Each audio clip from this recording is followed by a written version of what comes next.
বন্ধুরা, আপনারা কেমন আছেন? আশা করি ভালো আছেন। আমিও খুব ভালো আছি। আজ আবার হাজির হয়ে গেছি রিমিস কিচেন রান্নাঘর চ্যানেল থেকে আপনাদের সামনে। দেখুন, আজ করব এই কুচো চিংড়িগুলো দিয়ে পেঁপে আলু দিয়ে একটা তরকারি। এখানে আমি কুচো চিংড়ি ভেজে নিয়েছি, এখানে কাঁচা লঙ্কা ফেলে নিয়েছি, এখানে নিয়েছি রাঁধুনি, একটা শুকনো লঙ্কা, একটা তেজপাতা, আর এখানে আছে শুকনো লঙ্কা, জিরে, ধনিয়া ভেজে গুঁড়ো করে নিয়েছি। এখানে আলু টুকরো করে নিয়েছি, এখানে পেঁপে টুকরো করে নিয়েছি। এবার দেখুন প্রস্তুত পনির এটা কীভাবে করব।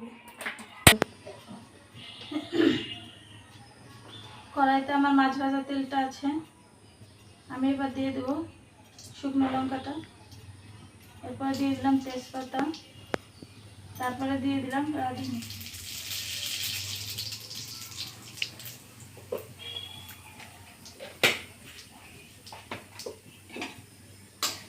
এগুলো ভাজা ভাজা হয়ে যাবে।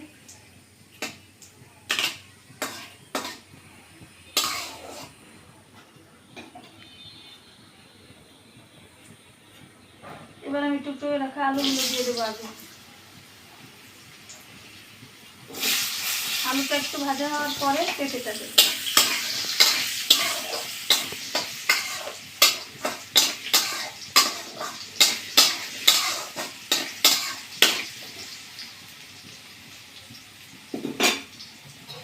একটু ঢাকনাটা দিয়ে ঢেকে দেবো।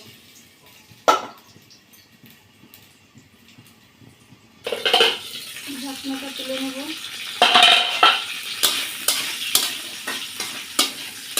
মোটামুটি আলুটা বেশ ভাজা হয়েছে। এবার দিয়ে দেবো পেঁপেগুলো। এবার দিয়ে দেবো পরিমাণ মতো লবণ,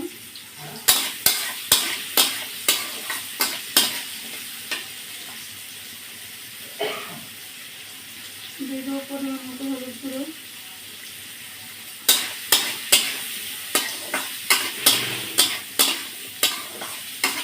দিয়ে আমি বেশ একটু ভাজা ভাজা করে নেব।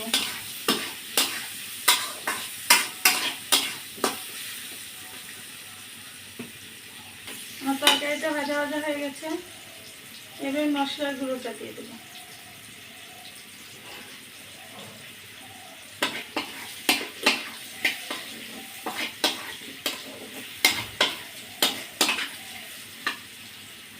ভেজে রাখো মাছগুলো।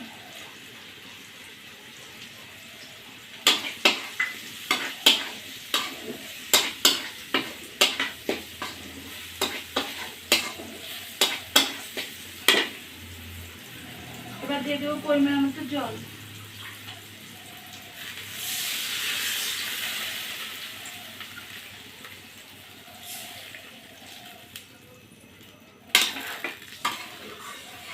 এবার এটা সুন্দর করে জাল হতে দেব। দিয়ে দিলাম 2-3টে কাঁচা লঙ্কা।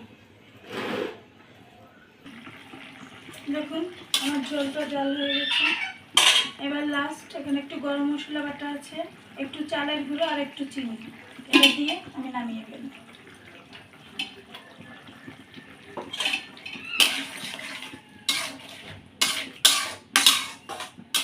একটু ফুটবে, আমি নামিয়ে নেব। আমার ঝোলটা হয়ে গেছে, এবার আমি নামিয়ে নেব পরিবেশনের জন্য।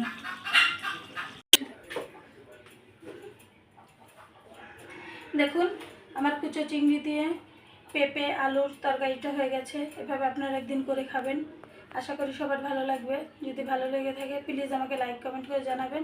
রিমিস কিচেন রান্নাঘর চ্যানেলটা সাবস্ক্রাইব করে আমার সঙ্গেই থাকুন। ধন্যবাদ সবাইকে।